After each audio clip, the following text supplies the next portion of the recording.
Mambo vipi, naitwa Mr. House Decoration bwana.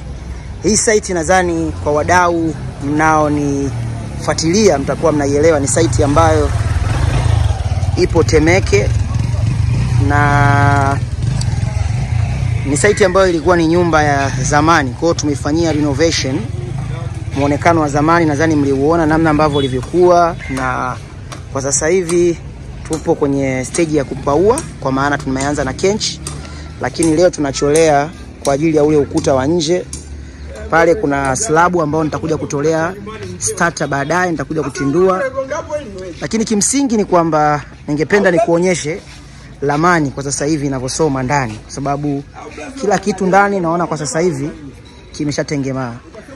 Before mlango wetu ulitakiwa uwe pale, lakini kwa kuna mabadiliko kidogo, tajiri akasema mlango uwe hapa. Kwa hiyo hapa unapopaona, hii ni sitting room ambayo ina open dining kwa kule. Pale anaweka viti vyake, anapata msosi. Mlango huu hapa unazibwa ili tuweze, kwa sababu ukuta huu ndio tutautumia ukuta wa TV. Kwa mlango huu hapa unazibwa.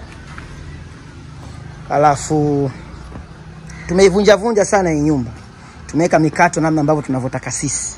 Lakini hapa kutoka kuna open door ambayo inakupeleka moja kwa moja sasa vyumbani, ambapo ukija huku, sababu mlango huu utazibwa, kwa hiyo hapa tutapata stand ya kuwekea viatu, anaweza kufanya kama store wherever na mwenyewe anavyotaka kutumia hichi corridor. Lakini hii unaiona ni master, ambao choo chake ni hiki hapa. Tushakibomoa, mlango wake ni huu. Hapa ilikuwa ndio choo cha zamani.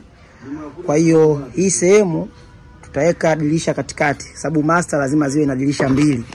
Kwa dirisha la kwanza litakuwa baradhani, alafu dirisha la pili litakuwa ubavuni. Kwa hiyo hapa tutaweka center dirisha la 5x5 ambalo litakuwa center kwa ajili ya kusapotiana na hili hapa. Kwa hiyo dirisha hili hapa dogo litakufa, ule uwazi utakufa, kwa hapa center kutakuwa kuna dirisha la 5x5. Alafu ukitoka hapa kuna public toilet ambao ni hii hapa. Na ndio maana tukaotesha ukuta huu ili mtu akiwa dining pale asione movement za chooni. Alafu hapa kuna chumba single ambao kina dirisha moja lile pale. Dirisha lile pale alipo linazibwa, ambao lilikuwa ni la zamani. Alafu huku na kwenyewe kuna room single ambayo ina madirisha mawili. Kwa hiyo hawa wote watakuwa wanafungamana, wanakuja kutumia choo hiki hapa ambacho ni cha public. Umeona bwana, dirisha lake ni lile. Alafu tukija huku hapa kuna hii ni jiko. Ni jiko fulani ambalo lina nafasi ya kutosha. Baadaye tutafanyia arrangement nzuri, tutaweka kitchen cabinet hapo. Alafu huku sasa kuna kisto. Hiki ni kisto. Kwa hiyo kile ambacho kule nimesema cha kuwekea viatu kinaweza kikabaki vile. Ila nimesema anaweza mwenyewe akafanya chochote anachotaka kufanya kwa matumizi yake. Hosto yetu ni hii huku. Na huku ni mlango wa kutokea uani, ambapo bado na kwenyewe kuna shughuli zake tunaendelea, lakini kwa sasa hivi tunatakiwa tumalizane na huku ili tukija uani huko tumalize mambo ya uani. Kwa hiyo mpaka hapa nadhani mmenipata vizuri. Tunaendelea na zoezi la kupiga kenchi, na leo tunaanza na blendering kabisa. Baada ya hapo nadhani tutaanza zoezi la kufanya arrangement ya grill. Tukishamaliza grill tuanze kufanya installation ya mfumo wa plumbing, kwa maana mfumo wa maji na mfumo wa umeme. Inshallah Mwenyezi Mungu akipenda tutaanza zoezi la kupaua, kwa sababu zoezi la plaster, sababu hatuwezi kupiga plaster kama hatujafanya installation ya grill, hatujafanya installation ya plumbing mfumo wa phase ya kwanza, wala hatujafanya mfumo wa umeme phase ya kwanza. Kwa hiyo mpaka hapo nadhani mmenielewa. Lakini hapa kuna slab ambayo inakuja kwa ajili ya kupata hii stala ya mbele, ile show ya mbele. Kwa mpaka hapo nadhani mmenielewa. Mimi naitwa Mr. House Decoration.